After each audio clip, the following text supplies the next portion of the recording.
tous les animaux n'ont pas les mêmes besoins.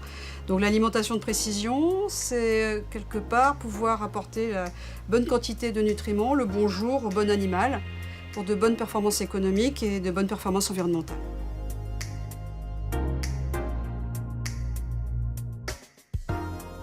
L'enjeu vraiment du système Apport, tel qu'on l'a développé, c'était de pouvoir avoir une interface qui puisse faire en sorte que l'on rejoigne tout ce domaine de connaissances scientifiques qui était accumulé et disponible et les mettre en œuvre dans l'élevage pour en tirer vraiment le plus de profit possible. C'est un projet dans ce cadre qui est soutenu par l'ADEME.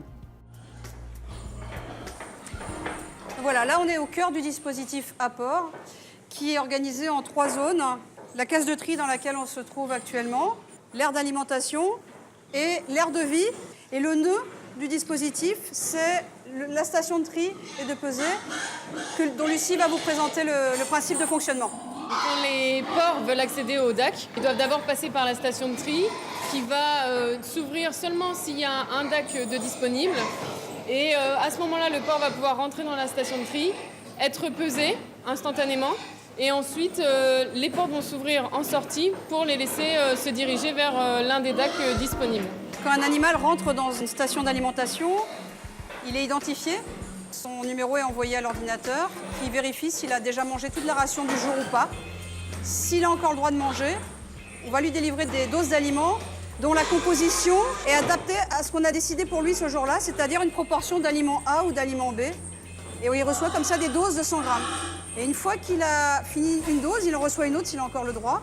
Mais s'il arrête de consommer ou s'il n'a plus le droit d'avoir une dose supplémentaire, au bout de 5 minutes, il est éjecté pour éviter qu'il reste dormir dans la station d'alimentation et qu'il empêche un autre animal de venir manger. Cet outil a été développé en mobilisant les compétences des collègues du bâtiment, les nutritionnistes, mais également en faisant en sorte que des gens d'un institut technique comme le nôtre travaillent avec un équipementier, un Cerva, pour proposer cette interface entre le domaine de la science et le domaine de l'élevage. Là, sur cet écran, donc, on a 5 colonnes identifiées. Donc, sur la première, c'est la stalle de tri avec, qui nous indique le numéro du cochon et son poids. Après, on a les 5 stalles d'alimentation, donc qui nous donnent pareil le numéro du cochon, le crédit restant. Après, on peut aller dans l'historique. Donc, l'historique permet de visualiser les 4 jours en arrière, voir si les cochons ont mangé ou pas, ainsi que les crédits restants sur les cochons qui n'ont pas mangé. Alors, dans sa version actuelle, l'outil est un dispositif expérimental très puissant qui devrait intéresser toutes les stations expérimentales qui s'intéressent à l'efficacité alimentaire et à la réduction des rejets des animaux, puisqu'on a une donnée par cochon qui, de fait, est l'unité expérimentale. Donc l'idée pour une phase de développer en élevage serait de simplifier tous ces accès à l'aliment par rapport à ce qui est fait actuellement et pouvoir proposer une bibliothèque de programmes à l'éleveur qui puisse piloter individuellement ces animaux, mais sur la base de quelques stratégies alimentaires déjà paramétrées.